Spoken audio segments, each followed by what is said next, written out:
दोस्तों, आज हम बात करेंगे कुछ फिल्मों की कहानियों के बारे में जिनकी जड़ें हिंदू शास्त्रों में हजारों साल पहले ही लिखी जा चुकी थी। क्या आपने कभी सोचा है कि धरती पर कोई ऐसा रहस्यमय स्थान हो जहां रहने वाले समय और भविष्य दोनों देख सकते हों और उड़ते रथ ऐसी अद्भुत तकनीक से चलते हों जिनका रहस्य आज का विज्ञान भी समझने में असमर्थ है?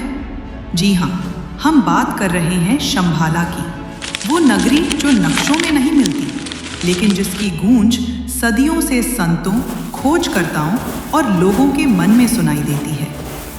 ये सवाल सदियों से मानव जाति को चौंकाता रहा है कि शंभाला के लोग टाइम ट्रैवल और टेलीपैथी जैसी अद्भुत तकनीकों का उपयोग कैसे जानते थे। और सबसे रहस्यमय बात यह है कि यही वह स्थान है जहां बताया जाता है कि चिंतामणि रत्न सुरक्षित है। लेकिन इस चिंतामणि पत्थर का रहस्य आखिर क्या है?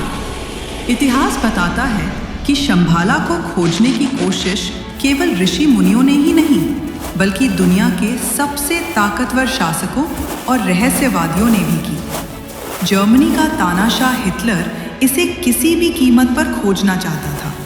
लेकिन क्या सच में यहाँ कोई ऐसा रहस्य छिपा था जो पूरी दुनिया की ताकत बदल सकता था? रूसी खोजकर्ता निकोलस रॉयरिक ने भी हिमालय की यात्राओं में शंभाला और चिंतामणि रत्न का उल्लेख किया है।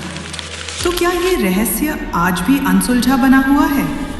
क्या शंभाला वही स्थान है जहां भगवान विष्णु का 10वां अवतार कल्कि जन्म लेने वाले हैं? शंभाला की गूंज केवल हमारे पुराणों और बौद्ध ग्रंथों तक सीमित नहीं है बल्कि हॉलीवुड की फिल्म डॉक्टर स्ट्रेंज से लेकर भारतीय फिल्म कल्कि में भी शंभाला का जिक्र मिलता है। तो क्या वाकई कोई ऐसी जगह मौजूद है जो हमारे ज्ञान और विज्ञान की सीमाओं से भी परे है? तो चलिए हम उस रहस्यमयी सफर पर निकलते हैं जहां इतिहास के पन्ने, धर्म की कहानियां, विज्ञान की सीमाएं और छुपे हुए रहस्य हमें उस अदृश्य लोक की ओर ले जाते हैं जिसे कहा जाता है शंभाला।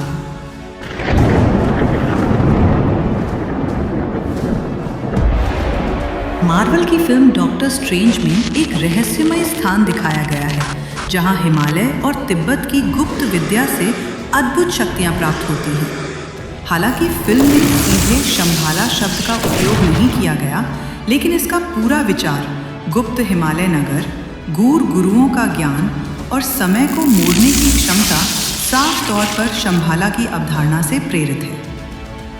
पश्चिमी साहित्य और हॉलीवुड ने शंभाला को अक्सर शांग्रिला के नाम से रूपांतरित किया है। जेम्स हिल्टन के उपन्यास लॉस्ट होराइजन 1933 ने शांग्रिला को अमरता और शांति के एक छिपे हुए देश के रूप में प्रस्तुत किया और इसके बाद ये नाम इतना लोकप्रिय हुआ कि अमेरिकी राष्ट्रपति रूजवेल्ट ने अपने निजी विश्राम स्थल का नाम ही शांग्रिला रख दिया था। आज भी शंभाला, शांग्रिला और ऐसे रहस्यमय नाम हमें अपनी ओर आकर्षित करते हैं क्योंकि ये केवल किसी स्थान का नाम नहीं है बल्कि ये मानव की उस अनंत खोज का प्रतीक है जहाँ सत्य, ऊर्जा और अमर ज्ञान छिपा हुआ है। भारतीय फिल्म कल्कि 2898 एडी में शंभाला को केवल एक स्थान नहीं बल्कि एक पवित्र चेतन लोक के रूप में दिखाया गया है। फिल्म में शंभाला केवल एक रहस्यमयी भूमि नहीं बल्कि मानवता की अंतिम आशा, अंधकार के बीच उगता हुआ प्रकाश और युगों से चली आ रही भविष्यवाणी का साक्षात रूप बनकर सामने आता है। क्या आपने कभी सुना है कि एक पूरा शहर एक ही रात में रहस्यमय तरीके से गायब हो गया? इतिहास और पुराणों में शंभाला की यही सबसे अद्भुत और रहस्यमयी दास्तान दर्ज है। यात्रियों की कहानियां बताती हैं कि वे हिमालय की गहराइयों में चलते चलते अचानक एक उज्जवल सुनहरे नगर तक पहुंच गए जहां की हवा में मधुर संगीत गूंज रहा था। लोग बिना बोले टेलीपैथी से संवाद कर रहे थे और चारों ओर एक दिव्य प्रकाश फैला हुआ था। लेकिन जैसे ही उन्होंने पीछे मुड़कर देखा, सब कुछ गायब। फिर वही बर्फ, वही कठोर चट्टानें, वही सुनसान रास्ते, मानो वह नगर किसी दूसरे आयाम में समा गया हो। तिब्बती लामाओं से लेकर रूसी यात्रियों तक हमें बार बार ऐसे रहस्यमयी अनुभवों का जिक्र मिलता है। कहा जाता है कि शंभाला तक पहुंचने का मार्ग कोई साधारण रास्ता नहीं, बल्कि एक गुप्त पोर्टल है जो केवल तभी खुलता है जब मन और आत्मा पूरी तरह शुद्ध हो। जिनके भीतर शुद्धता नहीं, उनके सामने वही स्थान केवल बर्फ और उजाड़ पहाड़ों की तरह दिखाई देता है। कुछ आधुनिक शोधकर्ता इसे डायमेंशनल शिफ्ट कहते हैं, एक ऐसा रहस्य जिसे सरल शब्दों में हम चौथा आयाम कह सकते हैं। कहा जाता है कि इसका प्रवेश द्वार कभी कभी हमारी ही दुनिया में प्रकट होता है और उतनी ही रहस्यमयी ढंग से गायब भी हो जाता है। यही वजह है कि शंभाला को हिडन किंगडम कहा जाता है। वो हमेशा सबके लिए दिखाई नहीं देता, बल्कि स्वयं चुनता है कि किसे दर्शन कराना है और किसे नहीं। सदियों से साधु, यात्री और शोधकर्ता सब एक ही सवाल के पीछे भटकते रहे हैं, आखिर शंभाला कहाँ है? कोई कहता है कि शंभाला हिमालय की बर्फीली चोटियों के पीछे छुपा है, तो कोई तिब्बत की गहरी गुफाओं में इसकी तलाश करता है।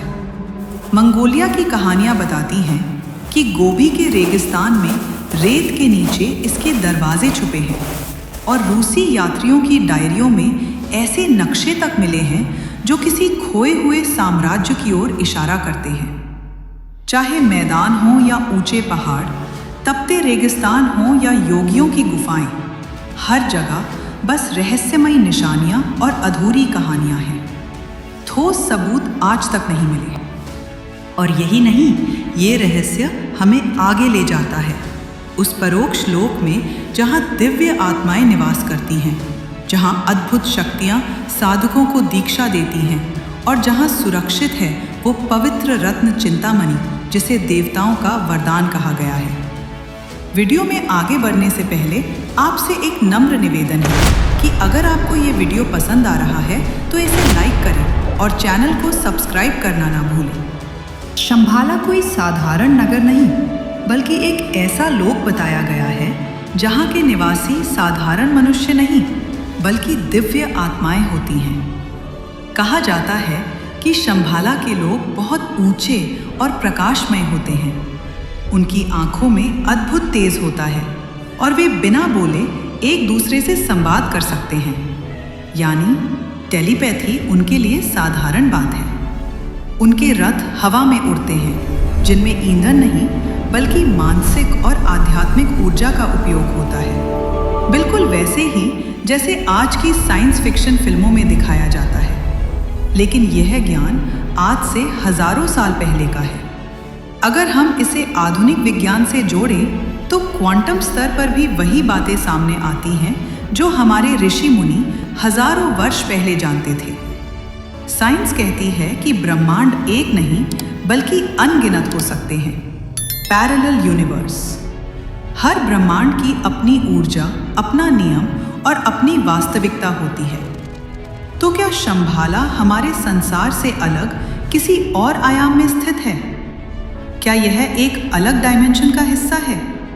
यह सवाल आज भी वैज्ञानिकों को सोचने पर मजबूर करता है। इतना ही नहीं, कॉन्शियसनेस स्टडीज ये भी कहता है कि चेतना केवल शरीर तक सीमित नहीं होती, बल्कि हम ब्रह्मांडीय चेतना से जुड़ सकते हैं। और यही तो प्राचीन योग कहता है कि साधक अपनी चेतना को ऊंचे स्तर पर ले जाकर ब्रह्मांड की ऊर्जा को महसूस कर सकता है। तो क्या शंभाला वही स्थान है जहां ब्रह्मांड की चेतना से सीधा संबंध स्थापित होता है? क्या यही कारण है कि वहां के लोग भविष्य देखने की अद्भुत क्षमता रखते हैं? अब बात करते हैं उस अद्भुत रत्न की, जिसे चिंतामणि कहा जाता है। तिब्बती ग्रंथों में इसे देवताओं का पत्थर कहा गया है।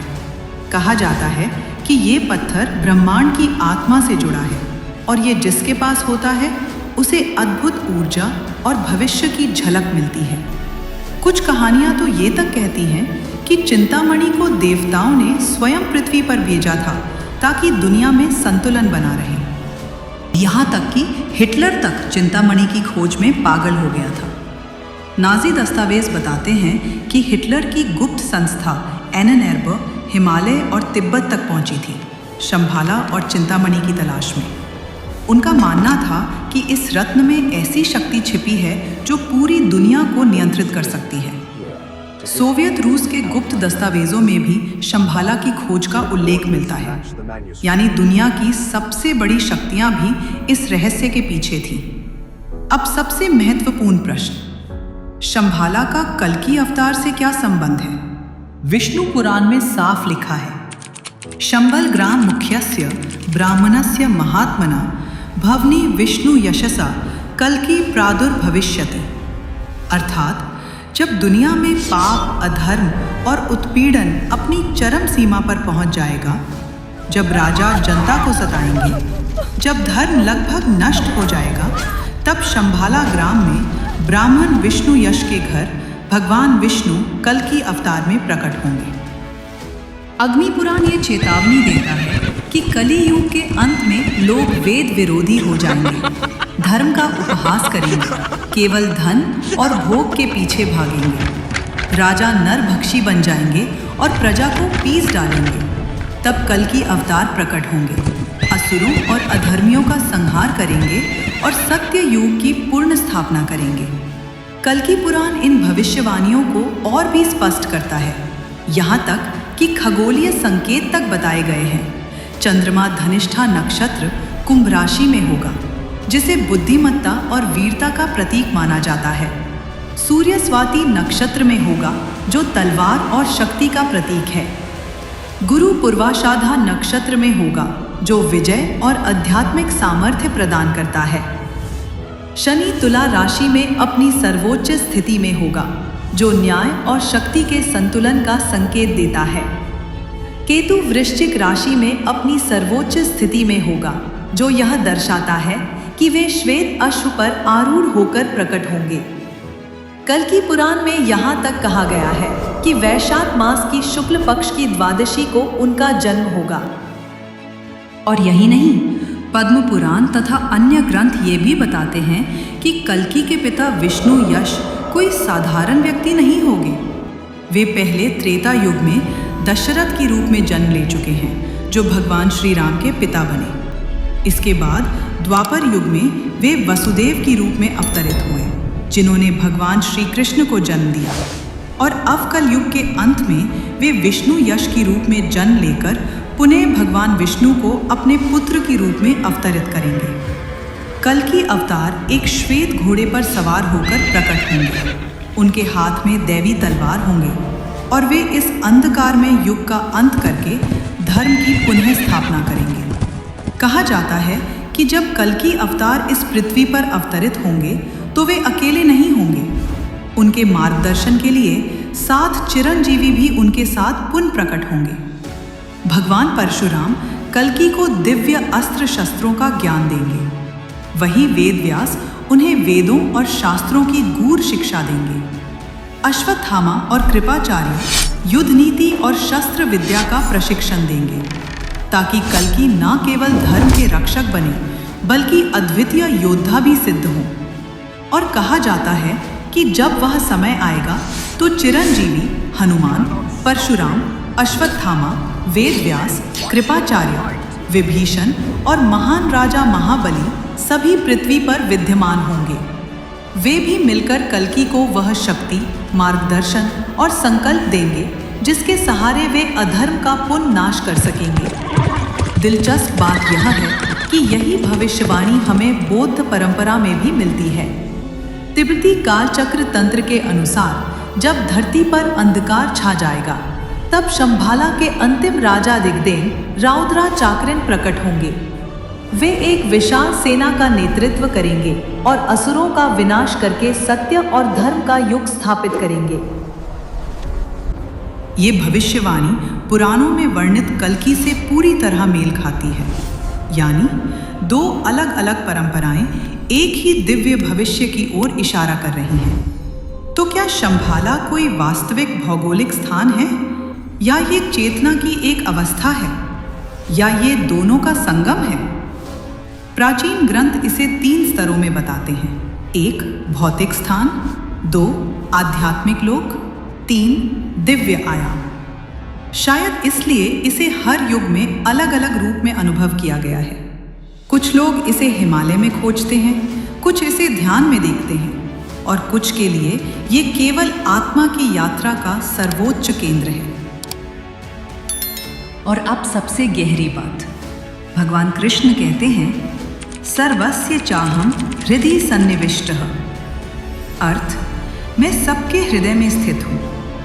तो क्या शंभाला बाहर कहीं छिपा है या वो हमारे भीतर ही है, बस हम उसे देखने के योग्य नहीं हो पाए हैं। दोस्तों, अगर वीडियो पसंद आया हो तो इसे लाइक ज़रूर करें, अपने दोस्तों के साथ शेयर करें और हमारे चैनल को सब्सक्राइब करना न भूलें, ताकि आप भविष्य में ऐसे और रहस्यमयी और ज्ञानवर्धक वीडियो देख सकें।